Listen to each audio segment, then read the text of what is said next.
तो चलिए मित्रों शुरू करते हैं हम लोग। पिछले वाले वीडियो में हम लोगों ने क्वेश्चन नंबर 38 तक सॉल्व कर लिया था। इस वीडियो में हम लोग 39 से सॉल्व करेंगे। तो क्वेश्चन को पहले पढ़िए क्या कहता है। 39 क्वेश्चन है। P salary is 30% of Q salary और Q salary is 20% of R salary. Then what percent of R salary is P salary. ठीक है, ये क्वेश्चन है। हिंदी में एक बार पढ़ लेते हैं। P का वेतन Q के वेतन के 30% है। ठीक है, P का 30% है और Q का वेतन जो है R के वेतन के 20% है। तो P का वेतन R के वेतन से कितना परसेंट है। ठीक है, तो इसमें जो है क्या कह रहा है कि जिससे संबंध मेरा ये Q से, आप P से देखो तो ये Q पे जा रहा है, लेकिन Q को देखो तो ये R से जो है रिलेशन प्राप्त कर रहा है। तो इस तरह का सवाल में हम उस चीज़ को, उस नंबर को या उस पर्टिकुलर पर्सन को हम मानते हैं जिससे हमारा सारा चीज़ उससे मिलता जुलता हो और एक के बाद एक उससे रिलेशन हो।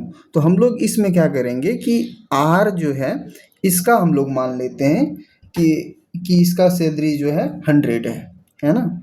R है, हमारा R है और इसके बाद जो है हमारा Q है ना। Q के बाद हमारा P है। अगर देखो R को आप मान लो 100, नंबर ऐसा मानना होता है जिससे कि हमारा जो सॉल्यूशन हो, उससे जो कैलकुलेशन हो वो बिल्कुल इजी हो। ऐसा नहीं कि हम यहाँ 5 मान ले या 7 मान ले और उसका फिर परसेंटेज निकालने में प्रॉब्लम करेगा। तो हम लोग ऐसा नंबर जानबूझ के मानते हैं जो हमारा कैलकुलेशन को आसान करे। ठीक है, तो इसको अगर 100 मान लो R को, तो ये क्या कहता है, देखो यहाँ पर क्वेश्चन में R के Q का जो वेतन है, Q का वेतन R के सैलरी से ये R के सैलरी का 20% है। अगर इसका R का 100 है तो इसका बस 20 है। अब जब इसका निकाल लिए हम लोग, तो यहाँ पर ये अब देखिए पहला क्या कह रहा है, P का जो वेतन है ना वो Q के वेतन का 30% है।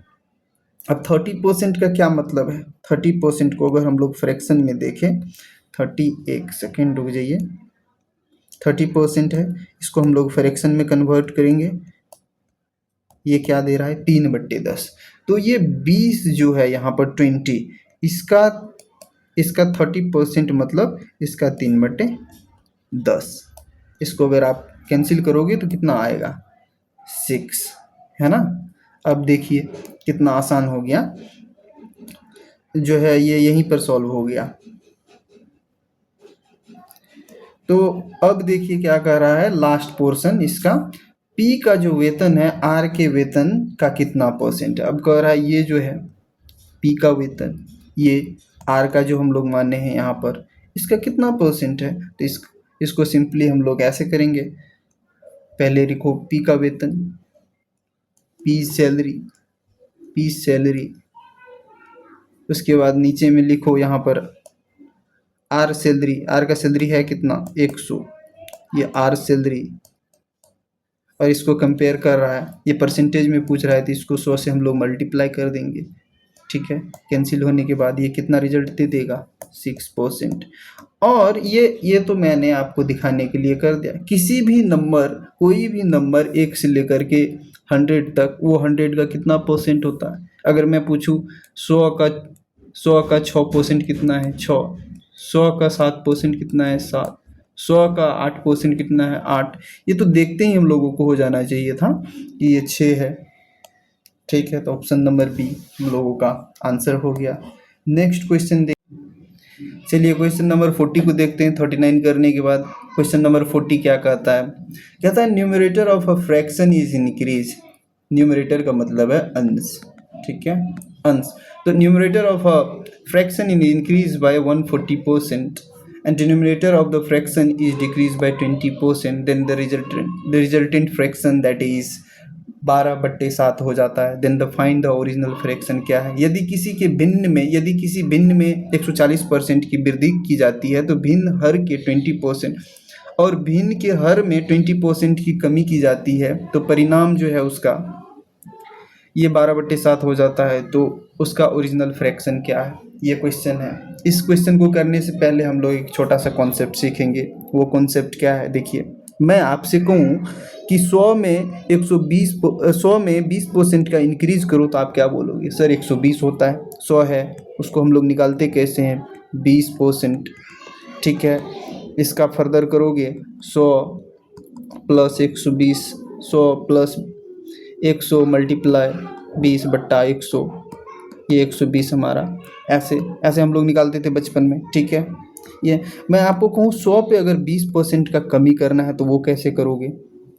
100 आप लिखोगे, फिर 100 का 20% इसमें माइनस कर दोगे, 100 लिखोगे, ठीक है। एक सेकंड, हाँ, माइनस इसमें से 100 का 20%, मतलब 80 आ जाएगा हमारा आंसर, है ना।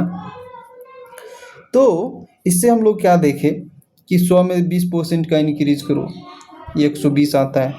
100 में 20% का डिक्रीज करो, 80 आता है। तो हम लोग को अगर क्विकली करना है तो कैसे कर सकते हैं, ये देखो, इतना न लिख करके हम लोग सीधा 100 पे 20% का इंक्रीज मतलब 120%, ऐसे सीधा कर दो, वही रिजल्ट निकल के आ जाएगा 100 और 120/100, 120 आंसर हो गया। तो हम लोग यहाँ से क्या सीखे कि इतना ये सब ड्रामा ना करके हम लोग सीधा 100 पे 120% ले लेंगे, तो 20% का इंक्रीज़ कितना होगा 100 पे, वो हमको रिजल्ट दे देगा, है ना। अगर वही प्रोसेस यहाँ पर भी करो, ये हम लोगों को इतना करने का ज़रूरत नहीं है। 100 लो, इस पे 20% का डिक्रीज़ है, मतलब कितना 20% घटेगा, 80 आएगा, 80 ले लो, 80% ले लो, 80% ले लो, फिर परसेंटेज को हटाओगे तो नीचे में 100 आएगा, सो ये 80 आ जाएगा, सीधा हम लोगों को ये रिजल्ट दे देगा, है ना। अब जब इतना चीज़ सीख लिए हो तो अब फर्दर जो है ये सवाल को देखो, ये बिल्कुल आसान हो जाएगा। 40 का सवाल ये कहता है, पहले तो मान लो कि अंश जो है वो x है और नीचे में जो है हर उसका y है। इस पे कह रहा है कि 140% का इंक्रीज, 140% का इंक्रीज मतलब हम लोगों ने जो देखा है सीधा 120 लेने का, 100 में 20 ऐड कर दो तो वो 20% का इंक्रीज हो जाता है। 140 का मतलब 100 में अगर 20% का ऐड करोगे तो वो 120 लेकर के हम लोग उसको मल्टीप्लाई करते थे। 140 का मतलब अब क्या है, सीधा सीधी उसको 100 में 240% करो, 100 का 240% करो परसेंट, वो वैल्यू दे देगा, है ना। बट यहाँ पर तो 100 नहीं है, x है, तो x का अगर 240% हम लोगों को इंक्रीज करना है तो वो कैसे कर सकते हैं? 140% इंक्रीज करना है तो हम लोग कैसे कर सकते हैं? 100 का सीधा सीधी 240% लिख सकते हैं, या इसको परसेंटेज को हटा करके इन बट्टे में 100 लिख सकते हैं। सही है, हम लोगों ने पीछे का कॉन्सेप्ट देखा है कि कैसे ये होता है ना। उसके बाद ये y है, और y में क्या कहता है, 20% की कमी होती है, ठीक है। 20% का कमी करना है तो 20% का कमी कितना, इसका मतलब क्या है, 80/100। मैं डायरेक्ट ये भी लिख सकता था, लेकिन आप लोगों को समझाने के लिए वो मैंने पीछे का प्रोसेस किया। तो अब देखो क्या रिजल्ट आ जाता है, ये 100 से ये 100 खत्म, है ना। अब इसको कैंसिल करो, क्या होता है, 80 को, हाँ 80 को और 240 को, 0 से 0 कैंसिल, और 8 तिया 24, नीचे में 1, और इसका जो रिजल्ट देता है वो कितना देता है, 12/7 ये देता है। तो अब इसको मल्टीप्लाई करो, x/y, ये क्या निकल के आ गया ऊपर में, इसको ऊपर भेजो, ये एक 12 से मल्टीप्लाई करेगा और ये 3 7 से मल्टीप्लाई करेगा, 12 7 गुना 3 4, रिजल्ट क्या आ गया, 4/7। यही हमारा आंसर होगा, और आंसर नंबर क्या है, 4/7, सॉरी आंसर क्या है, बी, ठीक है। मैं आशा करता हूँ कि आपको ये समझ में आया है। और इस टाइप के सवाल में हमको इतना प्रोसेस करना ही क्यों है, मैं इतना प्रोसेस क्यों करूँ? सीधा अगर 140% का इंक्रीज कह रहा है तो मैं सीधा सीधा उसमें उस नंबर में x और y अगर मैंने माना है उसको अंश और हर, और यहाँ पर 12/7 है, तो इसका सीधा 240 लिखो, 240 लिखो, और नीचे में जो है 80 लिखो, और 100 मत लिखो क्योंकि 100 तो बाद में ये कैंसिल हो ही जाना है ना। सॉरी, या तो तो तो तो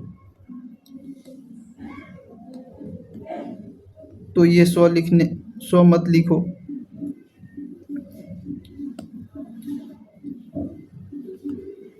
सीधा ये 240 लिखो, 240 लिखो और 80 लिखो, इसको कैंसिल करो और क्रॉस मल्टीप्लिकेशन करो और उत्तर लिखो।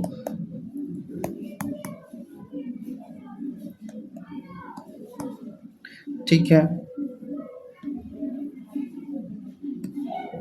ठीक है, जो रिजल्ट आएगा वो हम लोगों ने देखा 4/7 वही रिजल्ट देगा।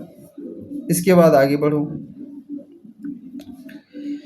फिर से कौन सा सवाल आ गया, वहीं उसी टाइप का है। If the numerator of fraction is increase by 60%, 60% का मतलब हम लोगों ने देखा कि बस उसको 160% से इंक्रीज करेंगे, है ना।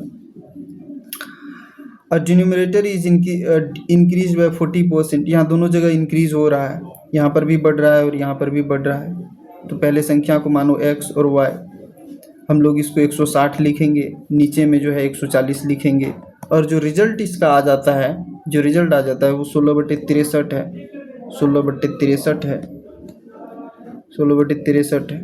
कैंसिल करो, यहाँ पर 2 से डिवाइड करो, यहाँ 7 आएगा, यहाँ पर जो है 8 आएगा। x और y का वैल्यू के लिए हम लोगों को क्रॉस मल्टीप्लिकेशन जाना होगा। इस 7 को 16 से गुना करो और 8 को जो है 63 से गुना करो, 63 से इस 8 को गुना करो, 8 दूना 16, ख़त्म, 9 सत्ते 63, 2 बटे जो है 9 हम लोगों का आंसर निकल के आ गया। और ये कौन सा है, ऑप्शन नंबर डी। ठीक है, अब नेक्स्ट क्वेश्चन चलो हम लोग करते हैं, ये कौन सा है, तो चलिए देखते हैं इसमें क्या कहता है। क्वेश्चन नंबर 42 में ये कहता है कि अ मैन मल्टीप्लाई कर देता है इस नंबर से, लेकिन उसको करना था इस नंबर से मल्टीप्लाई किसी नंबर में, ठीक है। उसके बाद जो कह रहा है परसेंटेज चेंज जो उसके रिजल्ट में आया वो बता दीजिए कितना होता है।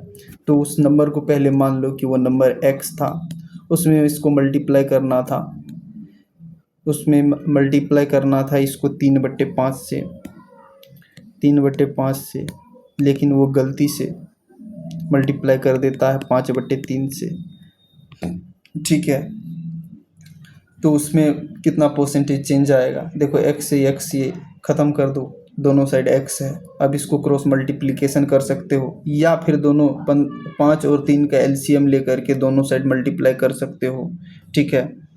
और उसके बाद हम लोग कंपेयर कर सकते हैं, जैसे 5 और 3 का एलसीएम 15 होता है और इस साइड भी 15 होता है, इसको कर दो। यहाँ पर जो है 3 बार में जाएगा, इस साइड 9 आएगा, इस साइड 25 आएगा, ठीक है।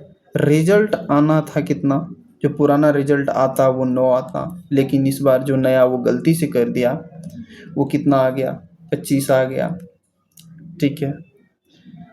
या ये 25 आ गया, तो इसमें कितना का इंक्रीज हो गया, ये हो गया 16 का इंक्रीज। आना 9 था लेकिन आ गया 25, तो परसेंटेज चेंज इस पर पता कर लो कितना होता है। परसेंटेज चेंज 100 से गुना करो, 64% का इस पर 64% का इंक्रीज आएगा। 64% कौन, ऑप्शन बी है हमारा, ठीक है। और या इसको दूसरे मेथड से हम लोग ऐसे भी कर सकते थे कि ये एक्स एक्स जैसे ख़त्म हो गया, दोनों को जो है क्रॉस मल्टीप्लिकेशन कर दो, 5 को उस साइड भेज दो और इस 3 को इस साइड भेज दो, एलसीएम लेने का कोई ज़रूरत नहीं था, फिर भी हमारा 9 और 25 ही आता है ना। तो ऐसे भी हो सकता था, ठीक है। आगे बढ़ते हैं, क्वेश्चन नंबर 43 में क्या कहता है। क्वेश्चन नंबर 43, अब सेम क्वेश्चन है, कोई नंबर है, उसमें जो है 5/8 से जो है मल्टीप्लिकेशन करना था, लेकिन गलती से उसमें 8/5 से वो मल्टीप्लाई कर देता है, कर बैठता है ना। तो क्या चेंज आता है इसमें देखो, x से x फिर ख़त्म करो, ये जो 5 है, ये जो 8 है उसको उस साइड भेजो, इस 5 को इस साइड भेजो, 25 आना था, आ गया कितना 64, है ना। तो कितना का इंक्रीज हो, गणना करें कि प्रतिशत में त्रुटि क्या है। गणना में इस बार थोड़ा सा स्लाइटली चेंज है, क्वेश्चन उसी टाइप का है बट थोड़ा सा चेंज है। What is the percentage error in the calculation, कितना परसेंट का जो है उसमें एरर आ गया। तो अब देखो, आना 25 था, आ कितना गया 64, 64 25 से कितना ज़्यादा है 25, 25 50 और जो 25 इसमें से माइनस करो 9 और ये 3, ठीक है 39 ज़्यादा है। और कितना पर ज़्यादा है परसेंटेज, इस बार जो कह रहा है कि कैलकुलेशन में कितना एरर है 25, इसको मल्टीप्लाई करो 100 से परसेंट में कन्वर्ट करने के लिए, ये 4, और इसको मल्टीप्लिकेशन करो 39 और 4 को, कितना आता है 4 तिया 12 3 15, 156% का एरर जो है वो आ गया। ठीक है, ये क्वेश्चन है। अगला क्वेश्चन क्या कहता है, क्वेश्चन देखने में बहुत बड़ा है लेकिन वो ऐसा है नहीं। हाँ, ये कहता है कि 44 में ड्यूरिंग द डिवीजन ऑफ प्रांजल और ड्यूरिंग अ डिवीजन, ठीक है, उसको भाग करना था। Pranjal mistakenly took as dividend as number that was 10% more, ठीक है, उसको मान लो कि 100 में उसको डिवीजन करना था, है ना, गलती हो गया बेचारा से, 110 में वो डिवीजन करना शुरू कर दिया। लेकिन ये कहता है he was also mistakenly took as divisor, जो डिवाइजर है जिससे हम लोग भाग करते हैं, वो that was 25% more than original number. अगर मान लो हम लोगों को ये 25% का फ्रैक्शन क्या होता है, 1/4 होता है, ठीक है। अगर मुझे 4 से इसमें डिवाइड करना था तो गलती से वो 5 ले लेता है ना, क्योंकि 25% का इंक्रीज मतलब इस 4 पे 1 का इंक्रीज 5। तो अगर उसको डिवाइड करके क्या कहता है, if the correct quotient of original division problem was 25, इसको 25 बार में हम लोग जो है इसको ख़त्म कर देंगे। Problem was 25 and then the remainder was 0, हम लोगों का यहाँ पर रिमाइंडर जो भी आया है वो 0 आया है, कुछ भी नहीं आया। Then what was the quotient that Pranjal obtained assuming his calculation had no error? तो अब ये न्यू वाला में कह रहा है अगर उससे डिवाइड करें तो उसका कितना आ जाएगा, इसे 2 से लगाओ, 10 1 2, ठीक है,